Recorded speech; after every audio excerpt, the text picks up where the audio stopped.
नमस्कार विद्यार्थी मित्रों। आज हम देखेंगे कक्षा 10वीं की चौथी कविता मन, जो पूरक पठन है, जिसके कवि है विकास परिहार जी, जिनका परिचय हम देखते हैं। जन्म हुआ है 1983 में गुना, मध्य प्रदेश में।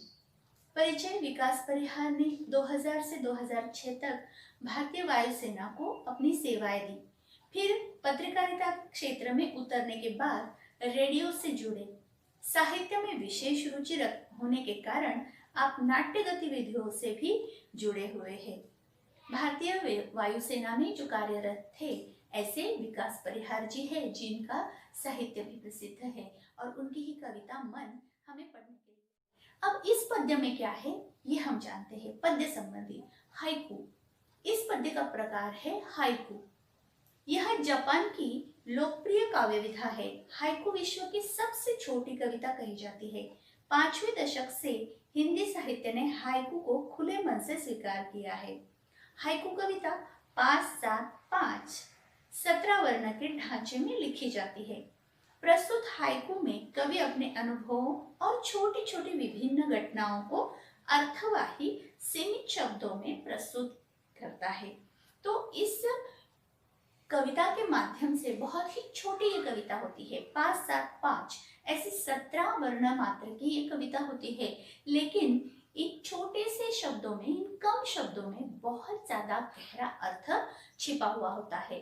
ये विधा, ये प्रकार जापान का है, जिसे हाइकू कहा जाता है। ये विश्व की सबसे छोटी कविता होती है। अब हम देखेंगे कविता मन। घना अंधेरा, चमकता प्रकाश और अधिक। जिस प्रकार बहुत घना अंधेरा होता है और चमकता हुआ प्रकाश उसे दूर करता है, उसी प्रकार हमारे जीवन में आने वाले संकट, दुख, कठिनाइयाँ, उसे भी हम स्वयं ही हल निकाल कर दूर करते हैं और हमारे जीवन में प्रकाश फैलाते हैं सुख का। करते जाओ, पाने की मत सोचो, जीवन सारा। जीवन में काम करते जाना है, पाने की नहीं सोचना है, क्योंकि करेंगे, काम करेंगे, कर्म करेंगे तो हमें प्राप्त होगा ही, हमें कुछ न कुछ उसका फल मिलेगा ही। लेकिन फल की अपेक्षा से अगर हम कर्म करेंगे और अगर फल नहीं मिलेगा तो हमारे जीवन में निराशा छा जाएगी। इसलिए पाने की मत सोचो, काम करते जाओ, आगे बढ़ते जाओ सारे जीवन में। जीवन नैया मझधार में डोले, संभाले कौन। मानो इस संसार रूपी सागर में हमारे जीवन रूपी नैया जो है चलती जा रही है, आगे बढ़ती जा रही है। लेकिन हमारा जीवन जब आगे बढ़ता है तो अनेक कठिनाइयाँ, अनेक दुख, अनेक संकट हम पर आते हैं और इन संकटों में से मार्ग कौन निकालता है? तो हम। तो संभाले कौन? तो हम संभाले। रंग बिरंगे रंग संग लेकर आया फागुन। फागुन महीना जब वसंत आता है तो वसंत में बहुत रंग बिरंगे फूल खिलते हैं। और ये वसंत कौन से महीने में आता है? फागुन के महीने में आता है। और इस फागुन के महीने में जैसे प्रकृति में रंग बिरंगे रंग बिखर जाते हैं, उस प्रकार हमारे जीवन के भी दुख दूर करके हमें खुशी खुशी इस जीवन को जीना चाहिए, आगे बढ़ना चाहिए। कांटों के बीच खिलखिलाता फूल देता प्रेरणा। गुलाब का फूल कांटों के बीच खिलता है, लेकिन फिर भी वो खुश रहता है। उसी प्रकार हमें भी अपने जीवन में आए संकटों को मानो कांटे समझकर उसके बीच में हमें हंसते हुए रहना चाहिए। उन संकटों पर अगर हम हंसते हुए रहेंगे तो ही आसानी से हम मात कर सकेंगे। तो ये फूल हमें क्या प्रेरणा देता है कि संकटों के बीच में भी हमें खुशी खुशी रहना चाहिए, हमें अपना धीरज खोना नहीं चाहिए। भीतरी कुंठा आंखों के द्वार से बाहर आई।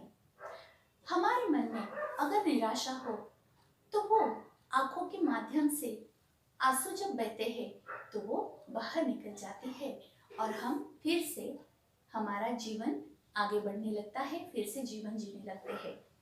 खारे जल से धुल गए विषाद, मन पावन। हमारे मन में अगर कोई विषाद हो, कोई दुख हो, कोई खेद हो, तो वो कैसे धुलता है? तो वो भी हमारे आंसुओं से ही धुलता है। जब हमारे आंखों से आंसू बहते हैं तो सारे दुख, सारे खेद उन आंसुओं के माध्यम से धुल जाते हैं और हमारा मन पवित्र हो जाता है। कोई भी अनुचित भावना हमारे मन में नहीं रहते हैं और हमारा मन पवित्र हो जाता है, पावन हो जाता है। मृत्यु को जीना जीवन विष पीना है जिजीविषा। मृत्यु को जीना, हमारे जीवन में अनेक संकट आते हैं, अनेक यातनाएं हम सहन करते हैं। वो किस लिए सहन करते हैं? क्योंकि हमारे अंदर जीवन जीने की जिजीविषा है। जिजीविषा यानी जीवन जीने की चाह है।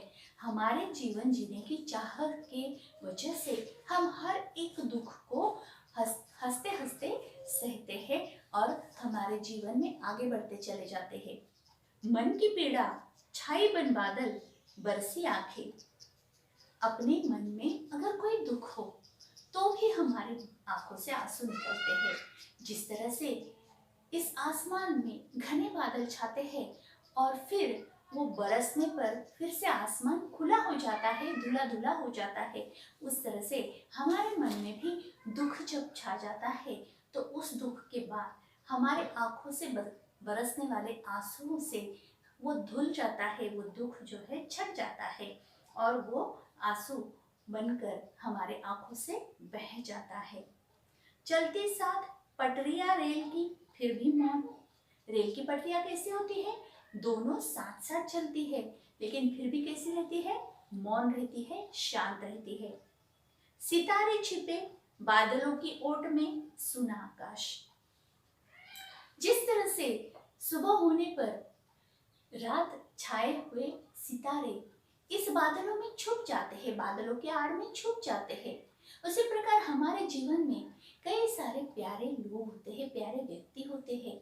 अगर वो हमसे दूर हो जाते हैं तो वो भी मानो छुप जाते हैं, हमारे जीवन से दूर हो जाते हैं और हमारा जीवन जिस तरह से सितारे छुप जाने पर आकाश सूना होता है, उस तरह से हमारा जीवन भी हमारे प्यारे लोगों के बगैर सूना हो जाता है, हमारे प्यारे व्यक्ति के बगैर सूना हो जाता है।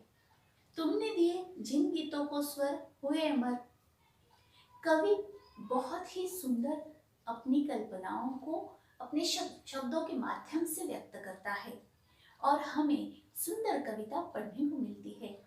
तो गीतों का स्वर ये कवि देता है और इसके माध्यम से वो स्वर अमर हो जाते हैं। ऐसे अर्थपूर्ण काव्य लोगों को जागरूक करते हैं, लोगों तक जाते हैं और वो अमर हो जाते हैं। सागर में भी रहकर मछली प्यासी ही रही। बहुत बड़ा सागर होता है लेकिन उसका पानी मछली नहीं पी सकती क्योंकि वो खारा होता है।